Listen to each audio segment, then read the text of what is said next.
Hello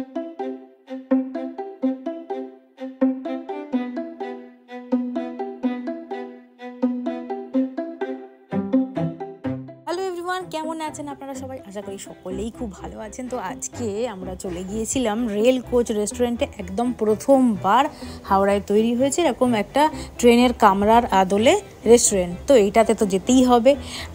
তো এটা হচ্ছে একেবারে হাওড়া স্টেশনের যে নিউ কমপ্লেক্স বিল্ডিংটা আছে ঠিক তার অপোজিটেই। মানে আপনারা যদি উল্টো দিক থেকে আসেন তাহলে রেল মিউজিয়ামের জাস্ট কয়েক স্টেপ পরেই হচ্ছে এই রেল কোচ রেস্টুরেন্টটা।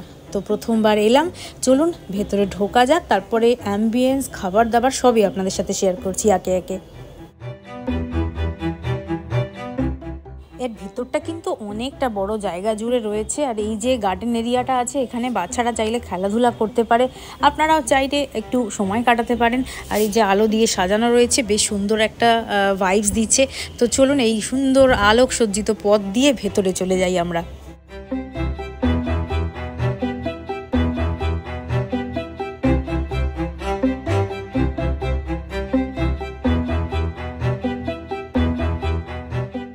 রেস্টুরেন্টের ভেতরে আমরা পরে ঢুকবো, ভাবলাম বাইরেটা একবার ঘুরে দেখে নিই।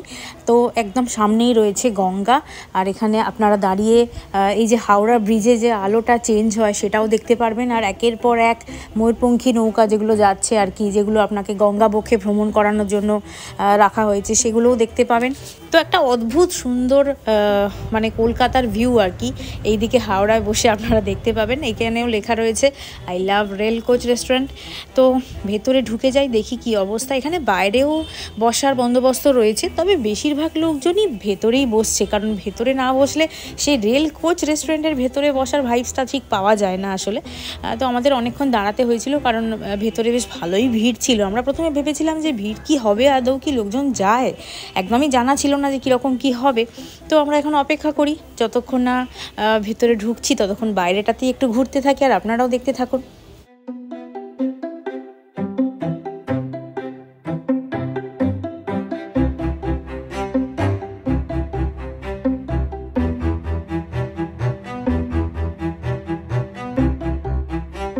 প্রায় 10 থেকে 15 মিনিট হয়ে গেছে, এবার আমাদের ডাক পড়ে গেছে, ভেতরটা ফাঁকা হয়েছে একটুখানি। তো আমরা একটু চেষ্টা করেছিলাম যে গঙ্গার ভিউটা পাওয়া যাবে এরকম দেখে জানলার ধারেই বসার, আর যথারীতি সেটা পেয়েও গিয়েছিলাম। বাচ্চাগুলো তো খুবই খুশি, এরকম একটা মানে একটা নতুনত্ব রেস্টুরেন্ট, এরকম তো আগে আমরা কখনো আসিনি।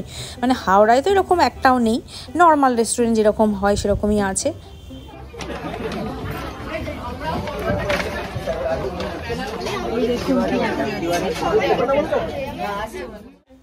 ব্যক্তিগতভাবে আমার যদি বলতে চাই তো ভেতরটা একটু কনজাস্টেড লেগেছে, বাট ঠিক আছে।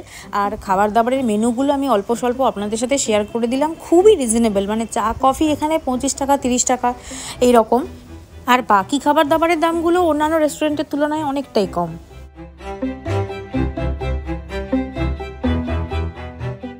গঙ্গাবক্ষের এই সুন্দর শোভা উপভোগ করতে করতে 20-30 মিনিট পার করে দেওয়া কোনো ব্যাপার না। হ্যাঁ, এখানে এটাই একটা ব্যাপার, খাবার অর্ডার করার পর আপনাকে মোটামুটি 20 মিনিট থেকে 30 মিনিট অপেক্ষা করতে হবে।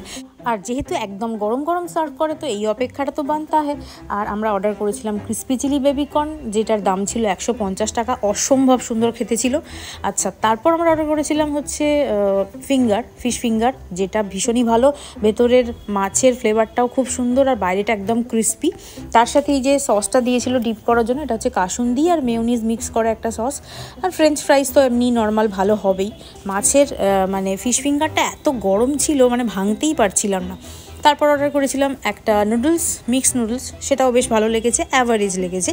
But fish finger, crispy chilli baby corn আর আপনার ওই ফ্রেঞ্চ ফ্রাইস, এই তিনটে হচ্ছে বেস্ট। ফ্রেঞ্চ ফ্রাইস আলাদা করে কিছু বলার নেই, সব জায়গাতেই সমান। তো এখানে হাত ধোয়ার জন্য বেসিনেরও ব্যবস্থা রয়েছে, আর যেতেই একটা করে সবাইকেই জলের বোতল কমপ্লিমেন্টারি দিয়ে দিচ্ছে। তো যাই হোক, আমার তো এখানে এসে বেশ ভালো লেগেছে, প্রথমবার এলাম। আমি তো রেকমেন্ড করবো আপনারাও একবার ঘুরে আসতে পারেন সন্ধেবেলা সময় কাটানোর জন্য, জায়গাটা কিন্তু মন্দ নয়। তো আজকের ভিডিওটা এই পর্যন্তই রাখছি। যদি কিছু ভালো লেগে থাকে তাহলে অবশ্যই একটা লাইক, কমেন্ট আর শেয়ার করে দেবেন। এতক্ষণ ধরে আমার ভিডিওটি দেখার জন্য আপনাদের সবাইকে অনেক অনেক ধন্যবাদ।